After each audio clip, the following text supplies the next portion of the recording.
to call the meeting to order. Please stand for the Pledge of Allegiance.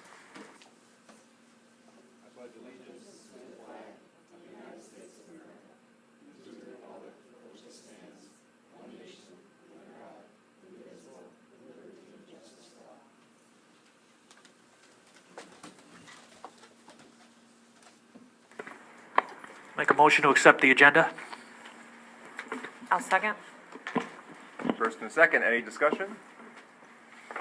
All those in favor? And it is unanimous. And with that, I'll turn it over to Mr. Colabufo for the superintendent's report. Okay. Superintendent report for August 7, 2017. The administrative retreat went very well. It was a great 2-day retreat where we were able to meet as a whole administrative unit in an uninterrupted setting, which is near impossible during the school year. Our mission was to continue to align all the aspects of the school program to the mission statement, which is to empower all students to excel as citizens in a changing world. We further streamlined the school action plan system to better support the district plan, as well as streamlining the principal goals to not only to their school's action plan, but also to better align it to the district's strategic plan. But also to the key areas where each principal needs focus, where that is obviously going to differ from principal to principal, and we're doing that for this school year. AA Cole Septic Tank, I'm very happy to say, it's been moving along very nicely, even with all the rain, and the related work is almost completed, and we are told it will be definitely completed, grass will be seeded by the start of the school year. The Anise cabling has been pretty fantastic, exactly what they said it would be. The high school is already cabled, the middle school is cabled, and most of the elementaries are cabled, and I'm told it will be all fully cabled for the start of the school year, which is, again, very exciting, and it should be for parents as well who has students that are draining their data, because now they'll be able to get on the shared server, and again, that is just like if they were coming to the library and they were to get on these computers, so it's obviously censored for those certain, like gambling and inappropriate sites. But the great part about that is now it can be used so much more for research, and teachers are excited as well, because they've been using their own data, whether it's scanning QR codes for students to give them immediate access and having to save, printing things off as part of their lesson. But it's very exciting that we're going to now have this and have the Wi-Fi capabilities that it won't crash when several devices are being used. That is going to greatly support our strategic plan, and we're excited about it. I also want to thank those board members. I know Mr. Buddy and Mr. Bedworth have been on it since the very beginning with the technology committee, and that was great to get outside input, because sometimes we spend our entire careers always in a school, and the way that we do it, it's really refreshing, and it's great to hear how it is in the private sector. Update on Chromebooks, SCD rollout, and our awaiting timeline. So as you know, SCD, like anything else, it's just an example, an extension of the bureaucracy that our country kind of has to go through, and it can be challenging. We're not really sure that it's going to be starting the school year with all of the Chromebooks. Arena Gershman, our Executive Director of Planning Development Technology, is frequently on the phone trying to find out where we are in the queue and whatnot, but there's about 165 school districts that are just like us, that are literally just awaiting Chromebooks. When we get any more information, we'll let you know. The rollout has not changed. We are going to be able to, when we get the Chromebooks, we're getting all the Chromebooks. But the PD, it still has stayed the same. It's going to be a 2-year implementation process, starting in first grade, second grade, and then going even up until the middle school and high school will be fully have PD. We will be offering it to teachers that want to be early adopters. And the goal with that is there are a lot of uses for Chromebooks that students will be able to use hitting the ground running. Before, it would be students would have to get in a line, go down to the computer lab to do research. It's going to be right there at their fingertips. So we're very excited about the saving of instructional time, that they're not going to have to go a distance to be able to get on it. It's also very exciting that students will be able to, even while we wait to get the Chromebooks, they will be able to have other devices, their own personal devices, that they will actually be able to access information on, whether it's cell phones or whatnot, as part of the guest server that they'll be able to actually use as well. So it's exciting. We wish that SCD was moving a little bit quicker with this, but really all it takes is the governor to have a session and stamp approved. So that's really where we're at with that. We're kind of at the mercy of that process and how long it takes. But we will keep the board and the community updated as a result of that. That is my superintendent report. So quick question on the Chromebooks, I'm not sure if it's for you or Raina, but if SED takes long enough, do we have the ability to, are we locked into the Chromebooks? Because obviously that they change and specs are made available all the time, or are we able to refresh to the newest one, or would that start the process over? Well, what we were great, and I shout out to Arena on this, is they wanted to say, well, if it's not for like 4 more months, they wanted to add the price, and she said, no, that price is going to be locked in, what we agreed to, and they said, okay. So that for goal number 2, when we get to the district goals, is our through share responsibility. We said to them, no, I mean, if you're going to get the winning bid, that's going to be that. But regarding specs and whatnot, I don't think it's going to be as long as we think it's going to be. I know West Tennessee just got theirs approved, but again, I wouldn't be forthright if I told the board I'm definitely thinking it's going to be September. Could it be end of October, beginning of November? It could be. It all depends when they have a session, they hit it. But if it goes so long that the specs have changed, looking at the money of how much it costs, I think we'll be fine to be able to say, no, we want to be able to then go in. That's that. With the access to the internet and everything now, and you speaking of kids being able to bring their own devices in, are we going to be changing our policy on electronic devices? Well, and again, good point. We haven't actually talked yet about a BYOB program, and again, I would like to hit pause on that until we actually find out where we are with SCD, because we could actually get notified in September they could have those Chromebooks. Unless something strange took place, that it would be drastically pushed back. We have the massive superhighway here. We have the infrastructure. It's going to just have to be a conversation that I have with Cabinet, but we also have as a board to say we have the highway and no cars to go on it. What are our thoughts? I think we should probably just hit pause on the whole idea of bring your own device until we find out more of a scope of how long we think it's going to take. Yeah. A lot of schools do. We were up at Carthage. Right when you walk in, you see it appear on your phone in settings. Their BYOB server appears immediately. And so districts do that. I mean, if we are preparing students for a changing world, like our mission statement says, when they walk into colleges, that's just a given, right? So if that's what we're preparing, but it's going to take a little while for people to kind of wrap their heads all around it, because the technology, as you know, changes so rapidly, but we still have some people with the mindset that, oh, whoa, what's this going to do safety? What are kids going to be doing while they're on that?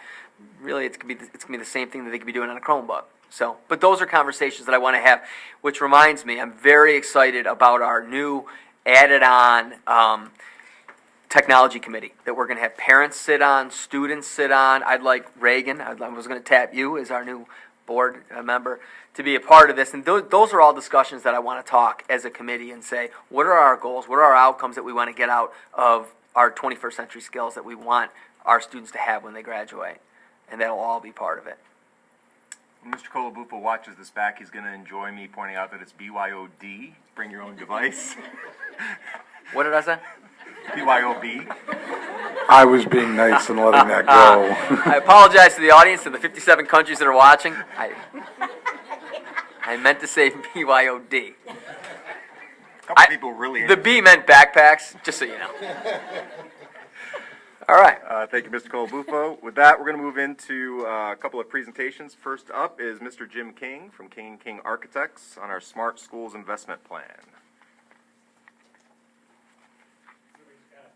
Yep. This is going to be short and sweet. I think Tom already did a few highlights. I was going to step back and talk a little bit about. Sorry, Jim. Can we ask you to make sure that is the one that is piped through, right? For those watching online, I think only that microphone carries over.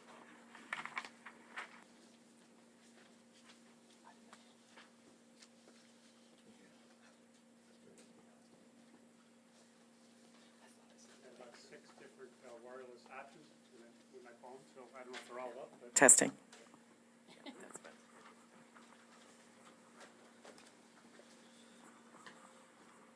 I think Tom already brought you partially up to speed. This morning I want to step back and just bring you up to speed in terms of the rest of the infrastructure on we call it phase 1, which is the wireless project. Right now, as you know, the high school and middle school are complete. They're currently working, the guys pulling the wireless, setting up the wireless access point. They're currently working in Hastings and Hawk. They expect to have Hastings done by the end of this week, and then they're going to move from there down to Brewerton and work on the elementary in that village. And from that point, as soon as Hastings Mallory, Hawk is complete, they'll be moving over to Cole. And right now, they're anticipating that the entire district will be up and operating before the end of August. So if the Chromebooks show up, you'll be perfect. The other thing I wanted to talk about, which was this sheet, I think, that was in your package as well as sent to you electronically by Pearl. Thank you very much. With the changes in the review process that Tom just talked about relative to the Smart Schools Investment Plan, one of the things that we've talked about and are recommending is that the rest of the IT project, which will include the district-wide phone system, the rest of the internet connections in the classrooms for both the teachers and students, and those special areas where you need some high-end capabilities. There are very few computer labs left, but there are some places where you will have the need for multiple technology stations. So this quick summary here indicates all of the pieces of the technology plan that we're aware of, that we're going to be either covered through the capital project, which the community put forth and was a successful referendum in May, as well as the Smart Schools Investment Plan. Our original plan was to come to you tonight and walk you through the Smart Schools Investment Plan, but because of the issues at State Ed and the length of time it's taking them to approve some of these plans, I think you're in good shape. There's some districts that are out there that have been well over a year. So it's averaging around 10 months, and because of that, we've made the recommendation here that let's finish the rest of the IT work through the capital project. And we went back, we looked at all of the dollars that were allocated for IT work at all the buildings, including CSI, and we're within about $100,000 project cost to get the rest of this work done that's highlighted in yellow here. So our plan right now is we're working on the documents. Maureen, we hope to be able to do this as a district-wide project, district-wide phone system / IT infrastructure upgrade, and get a single project number, which will help with the accounting side of it, and submit that to SED toward the end of September. With that said, and hopefully we can also get them to review this as a level 1 project because it's replacing existing infrastructure, which means hopefully it'll go faster, with the intent that it would be bid sometime in the late spring and get the thing up and operating by this time next year. So that's if everything goes as planned and SED cooperates along the way. So that's where we are. I'll take any questions at this point. There are still a couple of pieces that you'll notice here. We still have to figure out how to accomplish some of these other pieces through the Smart Schools Investment Plan. We'll be working with Tom and the committee on that to finish those up on a parallel path. And again, just to kind of explain, so when we started this whole process, we were running 2 sets of work, capital project work and Smart Schools, and it was great because originally we were told that the SCD would be moving right along and it would be nice, so they were going to be running concurrently next to each other, parallel. But then we found out capital project work, that's going great, but this was just stuck up here, so for the SCD. So then as a result, these things right here would be getting done, and these things were still, if it was pushed out a year, all the stuff that we're doing here would just be sitting and waiting, and those are things such as the warranties and whatnot. We could have stuff just sitting in boxes, and that would do no good. So that's why we wanted to be able to then push that over. So all of that work, our students wouldn't be waiting and waiting and waiting, especially if they're juniors or seniors. We want them to be able to have the stuff and not have them go through and not have any part of this. Yeah, exactly. There was a possibility that we'd have the infrastructure, but not all the equipment to go along with it. So that's why we put it all back into the capital project. Other questions? Otherwise, that's the report. Thank you. All right. Enjoy the rest of your summer. And now to Mr. Colabufo. Actually, could I ask one last question? I'm sorry. I'm a little delayed. If there's schools in the queue for over a year, why are we going to be quicker than that? Right now, what we're seeing is the average is, as far as the smart schools relative to the piece that you have in there, which is the smart, or the Chromebooks, we're seeing about 10 months. Okay. So I think the Chromebooks aren't going to be a problem. What we didn't want to have is the next piece. We didn't want to take a risk that going down a parallel path, submitting the two together, that one half would not make it in time for the other half. Because good question, but we were told originally they gave us this nice little visual, and it said if it was just devices, it actually broke it off as a shortcut and brought it all the way around. If it had to do with infrastructural things, building of closets and those kind of things, you would be sitting in for a very, very long time. So from what we were told right now, yes, you will be expedited because it's devices, but they didn't give us any clear understanding on how long that would be. SCD is planned on meeting 4 times a year. So far this year, they've met twice. So they're Working their tails off, that's good to hear. thank you very much.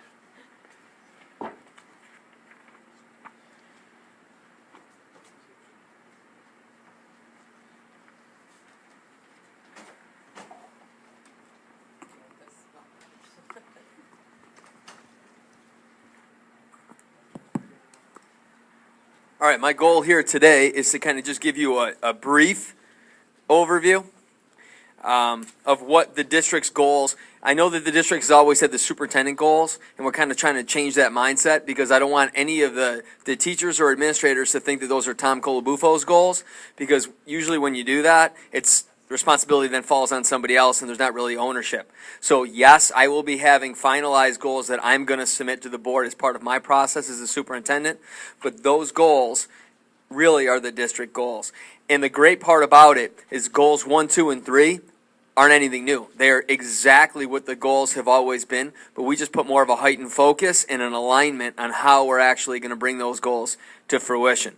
The 4th goal is an addition, but we feel, and again, the board is something that we've always talked about. So when I get to goal number 4, you're going to see why that is so important.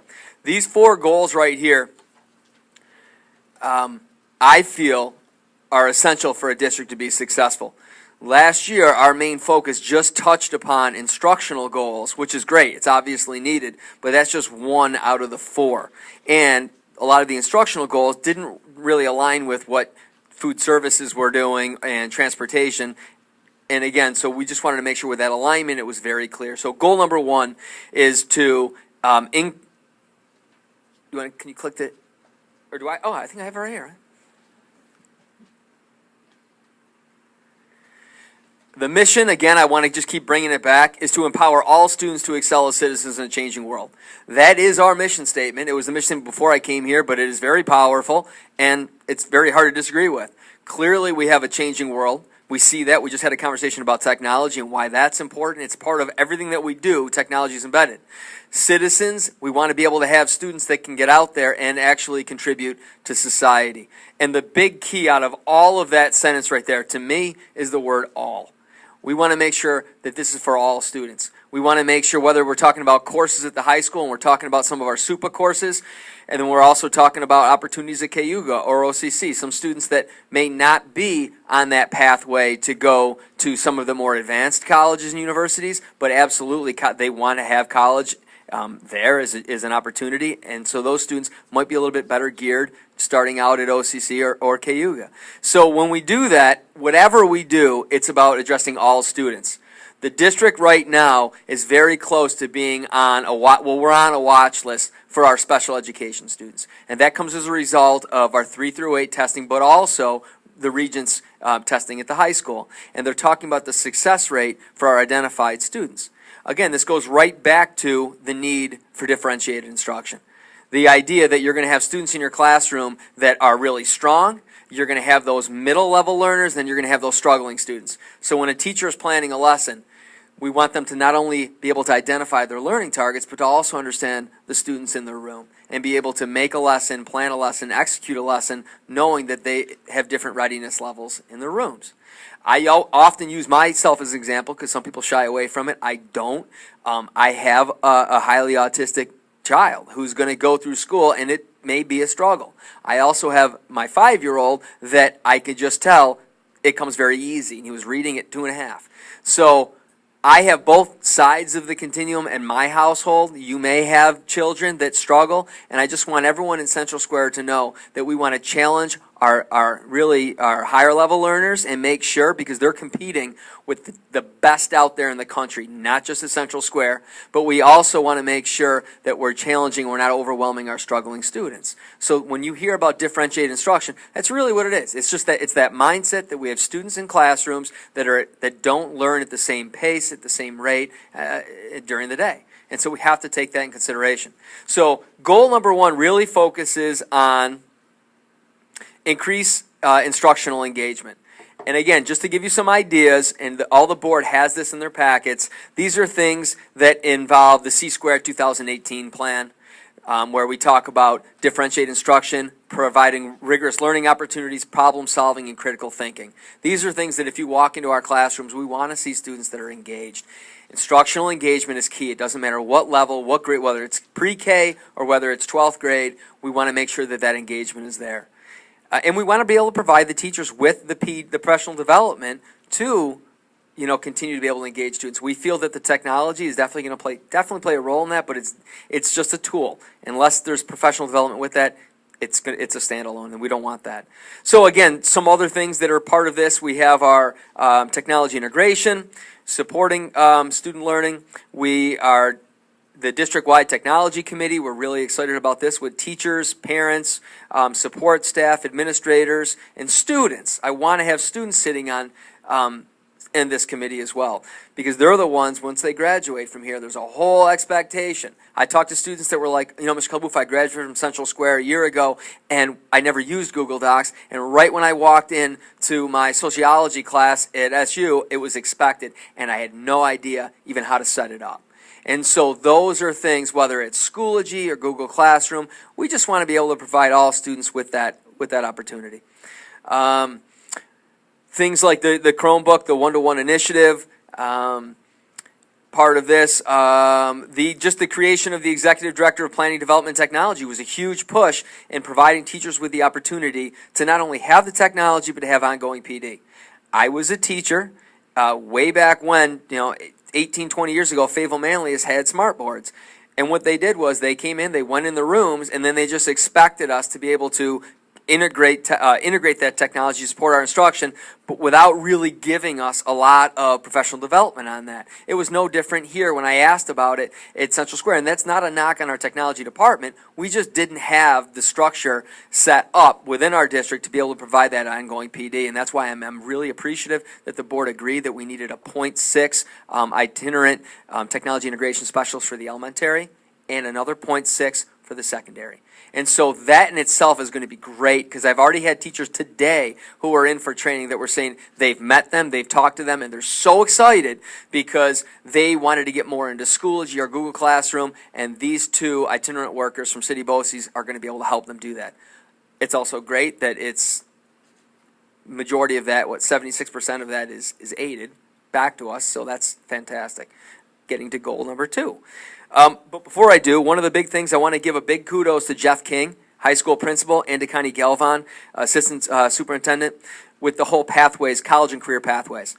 So in the next couple weeks, we are going to start to formulate a letter that goes home to the community, to parents, and we are really going to tap things like when I go to the Lions Club and I go to chamber meetings, because we have a tremendous amount of talent in our community that run businesses and live in the community, and they say, hey, you know what? I haven't been asked, but I would love to be able to come into the schools and to really say these are the skill sets that we hire in our company. And they will be paramount, and our goal number 1 for this committee is by the end of the year, I want to develop what the attributes of a Central Square graduate should really look like. This is something that the board kind of tackled last year during planning sessions, but I really want to take that to the next level, and I feel if we don't invite community members, we're really missing out on a whole, just a wealth and bank of experienced people that are out there that are invested in this community and want to contribute. So that's something very exciting. The goal is once every other month to have breakfast to have them come in. We'll have students that'll be before school starts, and we'll have these work sessions. And I think it's going to be a great opportunity to mix the tables up and let some of the students and support staff, teachers, administrators, and parents be able to mix with different tables as we attack our goal on developing those attributes. So that's goal number 1. Goal number 2 is fiscal responsibility, and I'll read that to you exactly.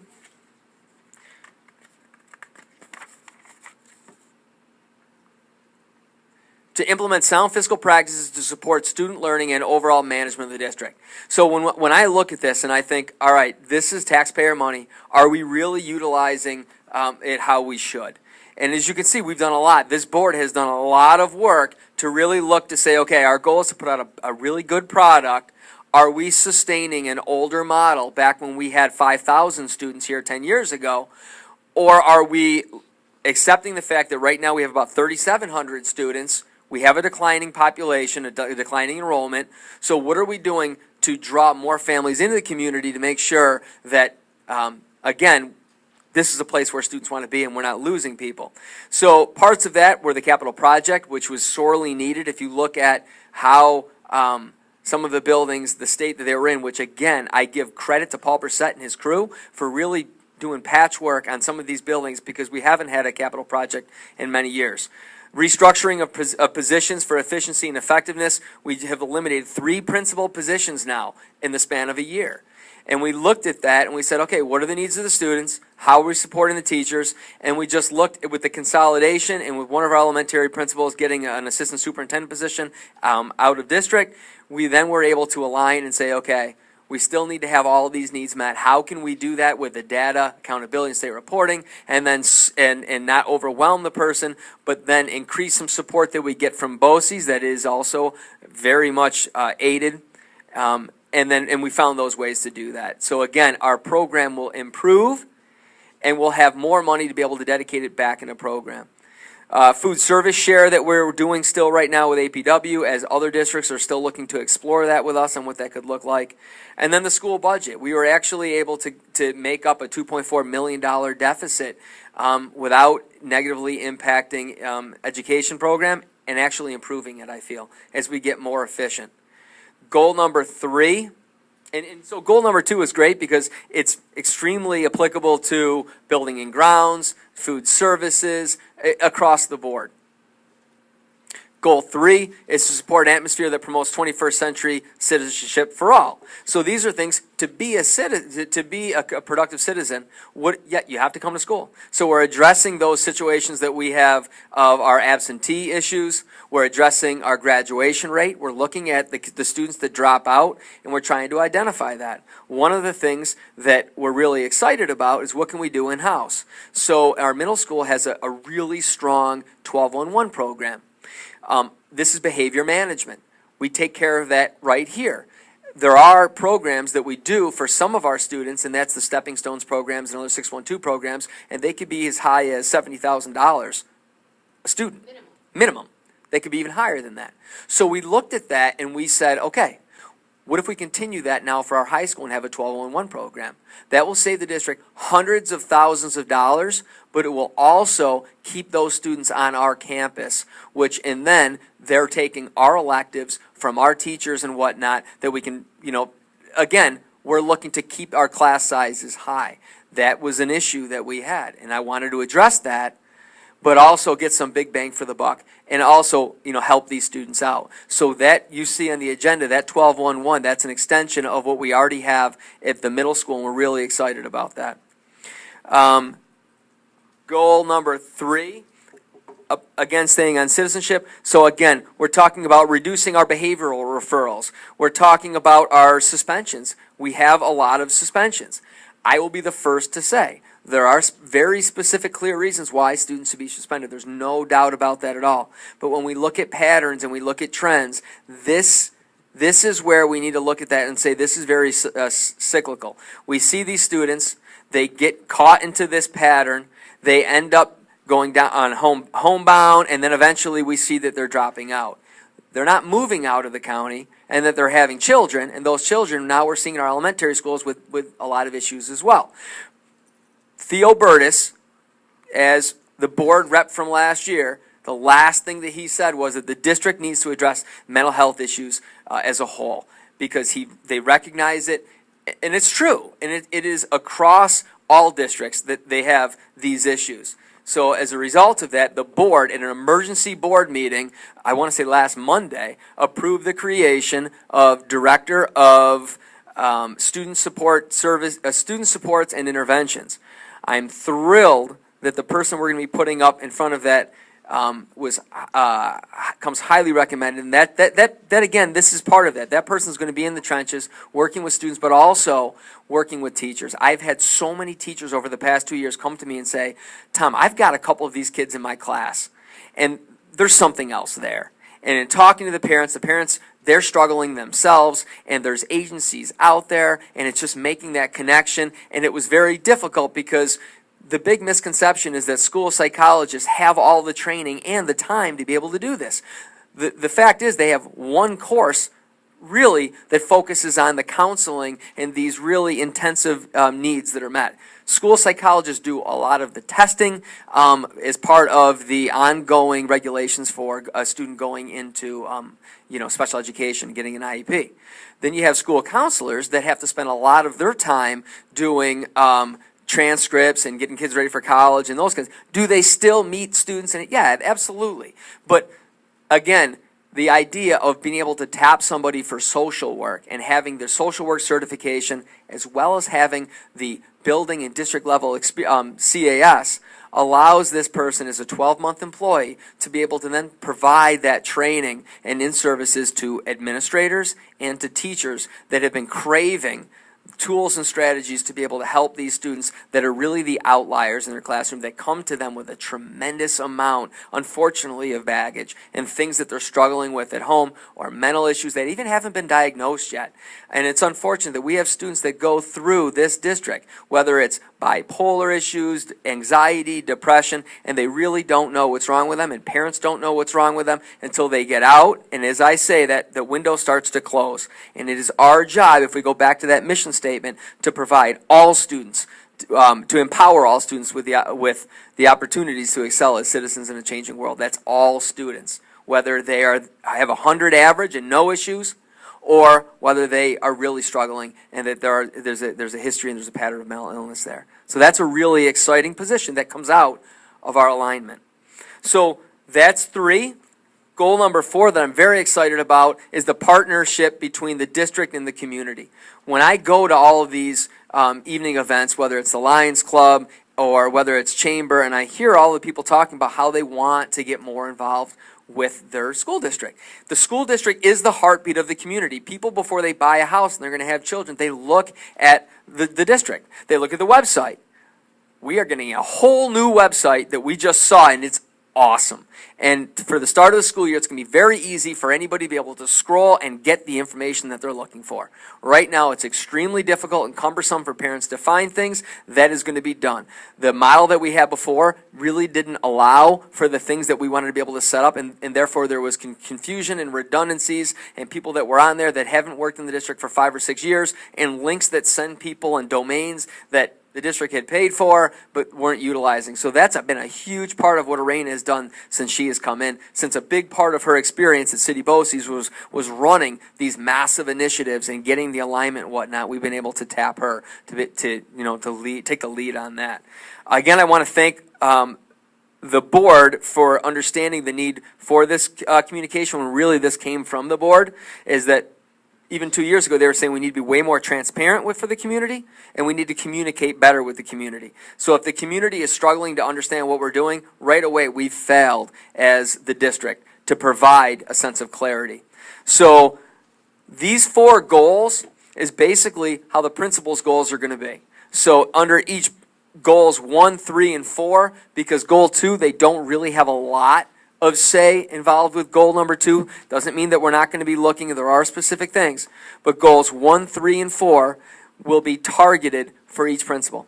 So Central Square has always had it where it's been negotiated that it's the superintendent that goes in and evaluates the principals. 90%, outside evaluators from the district office are 10%. So now we can actually just say, okay, to the principal, Your goal, let's say what Jeff King's focusing on for goal number 1 could be different than what his assistant principal is going to be, or for one of the elementary principals, but it's still going to fall in the criteria of goal number 1. Again, we get to the alignment part. There are things that some principals need to work on, and another principal might have nailed it, just like when you're talking with teacher goals. So it's important that that goal is specific to them, or else it just makes busy work, and it's not going to bring the district, where we need to get to. So I just mentioned 4 goals right there. I think they really touch upon every aspect of the educational program. One, again, being the instructional engagement, which I feel is paramount, and I'm so happy to have administrators and a huge teaching staff of over 330 teachers that realize that not every kid that's in their classroom learns the same way. And they're starting to come to that mindset, which I think is great. Goal 2, fiscal responsibility. That's huge. Before you know it, we're going to be putting out the budget. We're going to be doing all of this stuff, and I think it's very important that it's not, like the board had said before, we want to have ongoing conversations. It's not just a one and done at that time of year. I know we have a board retreat, and any of the board members that want to come to it, it's not just, hey, here it is, but it's an opportunity for board members to share what they do in the private sector, where they think maybe we can do a better job streamlining certain things here. Because again, we know what we know in the education world. I think it's great that we've got board members that come to us with their own set of skill sets, which we're 100% ready to embrace. And then we have goal 3, which is very important about the citizenship and all the things needed to be a good, productive citizen. And then goal number 4 is this partnership. So really, that in itself, those are the 4 goals. Board members have a little bit more detailed. When they get this, it'll be more detailed out as SMART goals, where they can see, it's not just putting up, hey, we're going to make better partnerships, but exactly how we're doing that. Any questions and comments from the Board of Education? I have one. One of which is the improved percent of special education students' academic success. Now, we don't have a 12-on-1 program, correct? At the middle school, we do. With the middle school, we do. So how would that goal push out to the elementary schools and the high school then? Well, so right from the very beginning, you have special education kids in the general setting. Right. Lots of them. You just wouldn't know what their IEPs are, but the teachers need to know and the principals need to know. So this goes right back into our T-squared plan about differentiated instruction. So when teachers are planning their lessons, are they taking consideration that they've got some students that are going to need some scaffolded supports to be able to be successful? So it starts right out in the classroom with tier 1 interventions that all students can benefit from. Then it makes its way into, when you say 12-1-1 or the 15-1 program at the high school, that's very specialized with these students. Or if you want to, you can go as far as to say the Foundations program over at Hastings. That's real. Those are students that it's more intensive, that they push out to other places, but that's their home base. But this goes well beyond that. This is students in just any student that has an IEP that has shown that they're not as successful as students with an IEP in other districts that are doing. We technically are on the watch list for that. So to answer your question, it's the ongoing PD that we're doing of all of our professional development with a focus on differentiated instruction. The school action plans, they have to have one goal that just focuses on differentiated instruction. If they have another goal about problem solving or critical thinking or providing rigorous learning opportunities, that's fine. But the one requirement for this year is that every school in their action plan will address differentiated instruction and what they are doing. Because if they do those things, then I guarantee you we won't be on that watch list anymore, because our students with these needs will be met. And does that the same thing go for identifying students that would potentially be on this 12-1-1 or special education students? Well, I think we're talking about 2 different things. The 12-1-1 that we were talking about was for the behavior management. So there's a difference of saying the 15-1 program, if these are students, it's not their behavior that got them there. The 12-1-1 program at the middle school was an alternative to us sending so many students to Stepping Stones and other programs that cost minimum $75,000 a kid to send. So this is handling it in-house which would be a tremendous cost savings when we could provide the exact same thing. I'm a big proponent. If there's things that City BOCES can do for our students that we can't, like welding and those kind of things, we don't have the equipment, I understand that. But we need to be able to embrace, just for financial reasons, what we can provide for them. So the 1211 for the high school, what we're going to be adding that's behavior management. So it's kind of two different things. When we talk about our typical special education student, 1211 is more behavior management. Was that back years ago, they used to call it the ED class? Is that for emotionally disturbed? Is that the idea? Not all, and I don't know what Central Square referred to it back then. That's probably what some referred it to. Yeah, I've been here a long time. Yeah. Lori, that's probably what we're referred to. So when I was on the committee for special ed, the volunteer parent, that's what, they, of course, they don't identify them with the same labels that they do now, so. Absolutely. And the great thing about this board right here is that they're involved and they're in schools. If you don't mind me saying it, Lori volunteers in some of our elementary buildings and is part of the Oasis program with, who's our in-house? Shelley Lee is starting that now. She's retired, so she's going to be doing that full time. And had the opportunity to see that we have students in our classrooms that have a whole bunch of issues that come to the table, whether it's mental health or these other things, and that they need to be addressed. So our board isn't somebody that just sits around this table. They're in the buildings. They're not only their adopted buildings, but they're there and they're present and they understand, which makes it very easy for me then to go and listen to what, like Theo said, and with the board, and that we need to address the mental health issues, and that's what we want to do. Any other questions? Sorry, one more thing. So would you expect that these goals are kind of in concrete right now, or are you still tailoring them? Yep, that's why I just said I'm tailoring them. I want them to be more, instead of it's qualitative, I want it to be more quantitative, to say, okay, this is exactly what we're looking for. The end goal is the impact. What's the evidence of impact? Not just the evidence of implementation, but the evidence of impact on what we're doing. So this right here, I just want to be able to give you guys the bullets. With that being said, I want it to be an open document. Really what I want to do is make one up, and I will still do a Google Doc just for the board of this. So then if there are things that you think that are missing, then I want you to add to that. Because the 9 of you together make my boss. So when the principals put something together, I look at that, I sit with them and say, this is really good, let's look at this. I think as a district we need to work on this, and your building needs to work on this, this, and this. It's no different than the 9 of you look at those and say, okay, these are some things that I'd like to add to that as well. So yes, Phil, I want it to be a working document for right now, and then once you guys are in agreement that that's exactly, there's no issues, that there's nothing that we're missing, then I submit the finalized version. Okay, thanks. Yep. Is that it? No, I got one. So we've got the goals, but what's going to be the measure for success? Do we have a measurement with anything that you're doing? Measurement is the hardest part. Yeah. How are we going to measure the overall effectiveness? Is that going to be part of the? Well, that's a great strategic plan? question, Steve, because there were certain things that were measured before, and we would say, okay, depending on how many students fare on the 3rd grade ELA state tests. But we've really probably led the region in the opt-out movement. And again, this isn't a political statement on my part, but that was one indicator right now that we really don't have, because so many of our students weren't taking. You really couldn't then say that with the majority of students not taking the state assessment test to be able to do that. But when it comes to goal number 1, I do want to look at Regents exams, and I want to see, because that can't be opted out of. So I want to see how are they doing, because this is when the rubber hits the road. If we're putting in all of these measures to our plan, the success will be when they're taking these Regents exams, have they shown improvement? I don't want that to be the only indicator, because if it is, then it does look like, I never want teachers to feel, you got to go in there, forget about the craft of teaching, and teach to a test.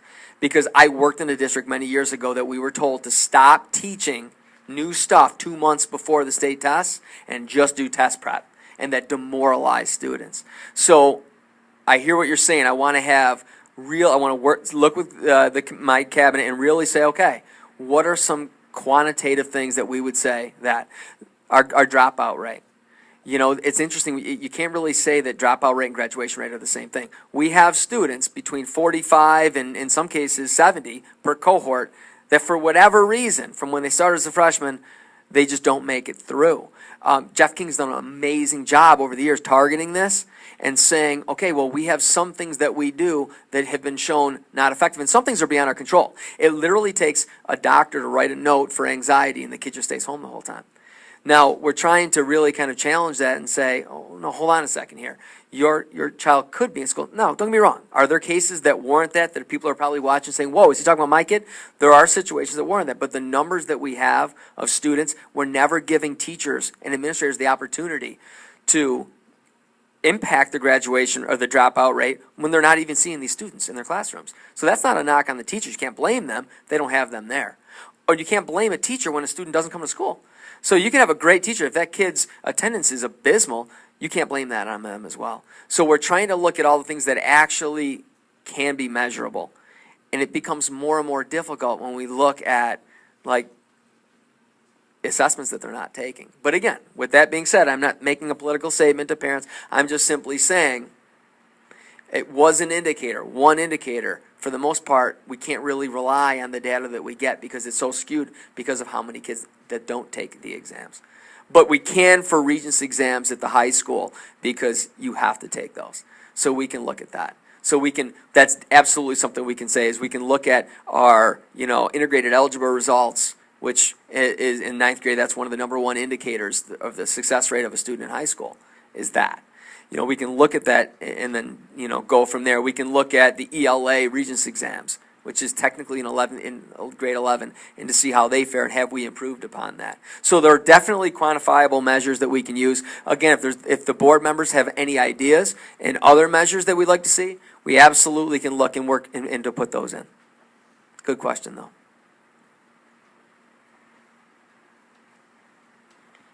Is that it? I think that's it. All right. We're good. Thank you. You're welcome. Thank you, Tom. This time is normally set aside for blue cards and public participation. Being that there are no blue cards, we'll move right into the board portion of open forum. And so we'll just open it up to anyone on the board. And first I want to start by welcoming Reagan to the board and sitting at the table. In the future, if you have any topics, anything you want to bring up during this time, we definitely welcome it. And we appreciate you giving your time to this. So any topics anyone wants to bring up, follow up from old items or new items? How are we doing with the teacher's supplies this year? Are they going to be on time?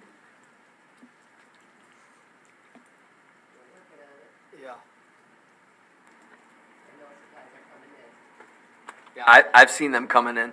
Again, that's one of the unfortunate things is that they go through the vendor and nothing that we've done with the moves has slowed anything down in the process. There isn't anything administratively that we've done to slow that process down.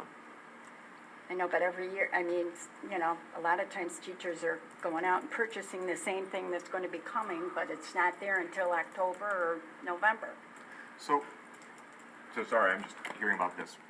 Is this New York State contract or what? So there are, all right. Yeah, so the general supply bids has, all of it is listed at 24-hour delivery. So what's the deal? This is an area I know about, so. I have to get more, I want to know exactly who is putting things in that they're not getting in them until October or November, and then we just won't go with them, those. We just won't accept that bid anymore. I know we always look for the lowest bid, and I get that, but sometimes going with the bare minimum, you unfortunately. This isn't a new topic. This has been going Yep. on for years, We struggle with it all the time. And a lot of it gets back over and we struggle with that too. And it's a big in and push out, and then we get sheets back. I've got this and I don't have this. Back to the vendor, back to the back order. It's just a process. Yeah. No, it was the same. It was the same at ESM. It was the same at Oneida. Yeah, it's not a great process. But the municipal purchasing law that requires us to do it until it's cumbersome. That we have to do this. We would be better off giving everybody a Walmart card and say, I Right. know. Yeah. Right. But we're not allowed to do that. Well, but it's interesting you say that. So I would say that in the future, we really ought to look at this because there are absolutely districts that do just that. I know districts where the teacher gets a purchasing order card. They can go into the store, they receive the contract pricing. So there are some good options. The one other thing I was wondering, do we go outside the New York State bid and go directly to U.S. communities or anything like that? Because No, we don't use New York State bid, we BOCES bids it for us. So that it's more centralized for central New York. So it's not like we're waiting on a company in, you know what I mean? So they bid it locally. yeah. So and how long have we been using the BOCES bid? And they don't just bid general supplies, even though that's what you're talking about. You saw it, I think, on the last board packet. They do bids for most anything that we meet the thresholds that we need to get. They're doing it for us and the rest of the districts. So we're getting better prices than just us. So what we need to look at then is if this has been a reoccurring problem and it's going through BOCES and it's this delayed, I mean, I agree wholeheartedly, then maybe we need to address how we're doing this because we really can't have people that put stuff in a timely manner that don't get them back until October or November. I mean, we'll have to look at that at cabinet. Okay. Any other topics? Real quick question, simple yes or no. Is Cayuga 101 a required class for all incoming freshmen? Nope. So Cayuga 101 is we are going to have students that come to ninth grade. So from 8th grade with already a certain amount of credits that they're not going to be taking that course. We are what we really tried to do originally was to have a course because we had heard from teachers and the teachers had said that even students in advanced classes still struggle in certain areas. And the Cayuga 101 class was really done to be able to provide all of them with that background, not only preparing them for what they need in the road ahead, but also other literacy skills. That came from teachers themselves that said even some of our brightest kids are struggling in this, and this area. And since our priority was pre-K-12 reading, this was a great opportunity to be able to address that and listen to the teachers and provide those students with what they need. Then there was a whole issue with Cayuga that they were saying that if you want to jump in, Connie, because you played a key role in dealing with people from Cayuga, where we were really struggling, they weren't going to give any credits, even with the abridged version we were doing. But then since then they said they would give 1 credit for it. But we have talked to those parents that were concerned, and it was not. And once we told them that, then they understood that it was not a mandatory course. But we had some criteria built in there that Jeff had come up with that I fully agreed with. Yeah.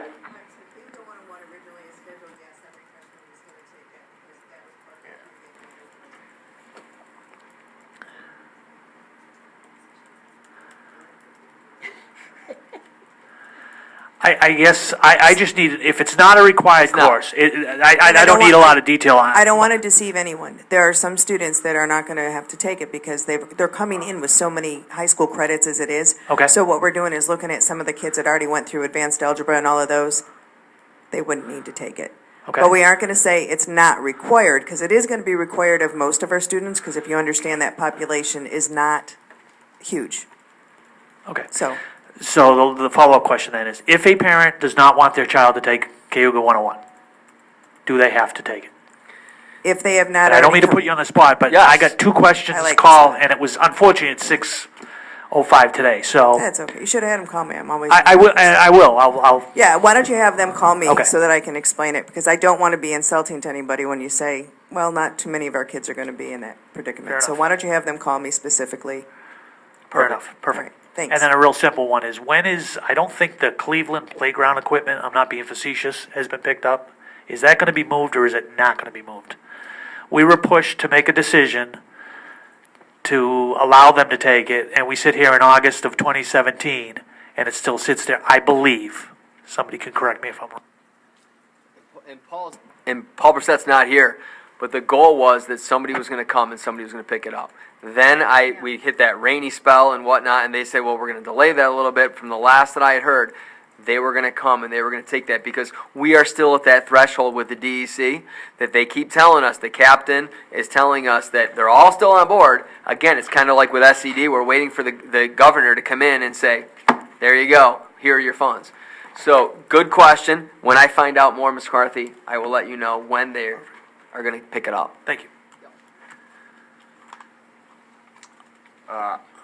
If there's other topics, that's fine. I have two just reminders from the last meeting from Mr. Colabupo. Just scheduling for future meetings, an update on the TAS report and the implementation of any findings from that. And then you already brought up the mental health, but again, a full kind of district-wide view of the mental health, our program, what we think we need to fill in future years so we can budget for it. Anything else? I just want to go back to Mr. McCarthy's comment about the equipment.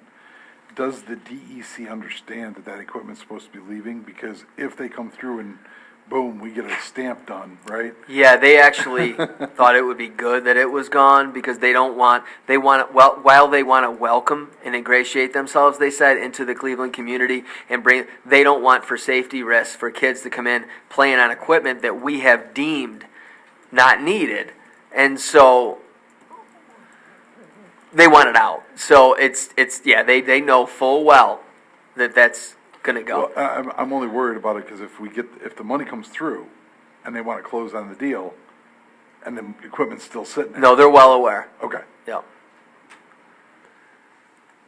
Yeah, the only other thing I have is, I had talked to Linda House, and she would like to come in and do a board presentation on what Divine Mercy offers as far as the downstairs Scotty, what she can help teachers and different, families if they're in need of clothing, food, blankets, pillow, anything like that. And Does she have school supplies?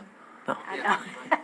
No, I think that's a great idea. As Jeff King has worked so hard at the high school with the backpack program, Right. and it's made its way to our middle schools and whatnot, we have pockets of our community that are really struggling. Right. I've talked to those parents, and they have said, what are agencies out there? Yeah. I have pride for myself, but these are my kids now. Yeah, yeah. I want my kids to I want them to have stuff. So I think that's a great opportunity. Yeah, so I told her that I would, talk to you about it. and- Okay. Okay. All right. With that, we'll move on to one more some thing, items. please. Oh, sorry. Go ahead, Mr. Buddy. Yeah, the CSI building, do you have an update you can provide the public on where we are with that and what the plan is going forward, if we're going to vote on something at some point? Yep. So, been talking a lot with King and King. If he was still here, I would have him come up and talk a little bit about that. But basically, as you know, it was $120,000. They're leasing it out this year. Long term after that, Mr. Todd has said that, again, it's about talking with his board, but the need for that space is definitely there. The need for his space regarding the things that he would have needed the programming to put in there, which would have probably required a $5 million capital project, he's thinking that might be 5 years out for that. But it doesn't mean that they're not going to put. It just changes the scope of what's needed. If it was going to be, the welding and other stuff and the behavioral stuff, then that would have been extremely expensive, because he would have to put air-conditioned units in every single classroom, a lot of things that are based on the IEP, which he didn't realize when he brought all the visits, when he brought his people in of building and grounds of city, how much that would actually cost to renovate it to match those things. So on our end, nothing has changed from what we originally thought, that this would be a long-term, plan with them. We still want it to be, but right now they're getting the scope. King and King, Kurt Narberg, is working with Chris to determine what the scope would be of, depending on what the program is going to be, since it would be at least 5 years before they even think of doing what they originally thought to put in there. So that wouldn't be the welding or machinery, things like that. So it would be significantly less. So if I did, I would have put that on there and said, look, this is what we're going to do. So but what I can say is this: for the community, there's no way that we will have work done to that building without having a good idea of what's going in there, because without students in there, we wouldn't get any building aid on that. So I wouldn't be a responsible financial superintendent if I said, just go ahead and do that anyway. So we're talking to determine what type of program that he wants to do. 2 10-year leases concurrently would be in there. So that's something that, this board will eventually have to vote on and say, what's our long-term plan? In a district with a declining population, do we want to do that stuff that's needed, that in the end we could eventually have a school that's in really good shape, if we so need it, to have as many schools on campus that we can? So those are things that the board will have to talk about once we get the scope of what he's actually looking to do for at least the next 10 years. Anything else? I'll make a motion to accept G1. Motion to accept G1. Do I have a second?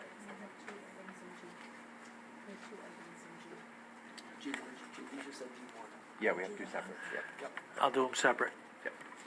All right, so a second by Ms. Nickerson. Any discussion? So this is the second reading, just so everyone knows. So Ms. Phillips just confirmed, but so after we vote on this one, then they will become the new policy. Second reading is done, okay. Because the agenda says the first on the screen. Yeah. So my green sheets are saying second. It is the second. It's the first? Up top says first reading, and then below it says second reading. It is the first. First reading. First reading. First reading. We'll get them one more time. Glad we had that discussion. All those in favor? First reading. Unanimous? Make a motion to accept G2. The district-wide school safety plan. Do I have a second? Second. Mr. Loyer, any discussion? No discussion. All those in favor? It's unanimous. Make a motion to accept H1. I want to do H1 separately. You want to do it separately? Yeah, just because I Okay. got to abstain. All right. So H1, meeting minutes. Do I have a second? Second. Any discussion? All those in favor of accepting H1? Good, Pearl? I'll abstain. Yes. I'll abstain. Okay, one abstention. And can I get a motion? Motion to accept H2 through H11. H2 through H11. A second? Second. Mr. Loyer, any discussion? All those in favor? And it's unanimous. All right, I'm going to read the executive session because there is a change to this. So I make a motion that the Central School District Board of Education hereby move into executive session to discuss a personnel issue related to the employment and discipline of a particular person, to meet with 2 administrative candidates as part of our process leading to employment of particular people, matters related to the employment of a particular person, and to discuss matters related to the proposed acquisition, sale, or lease of real property with action to follow. Do I have a second? I'll second. Any discussion? All those in favor? And it's unanimous. Sorry about that. He didn't have your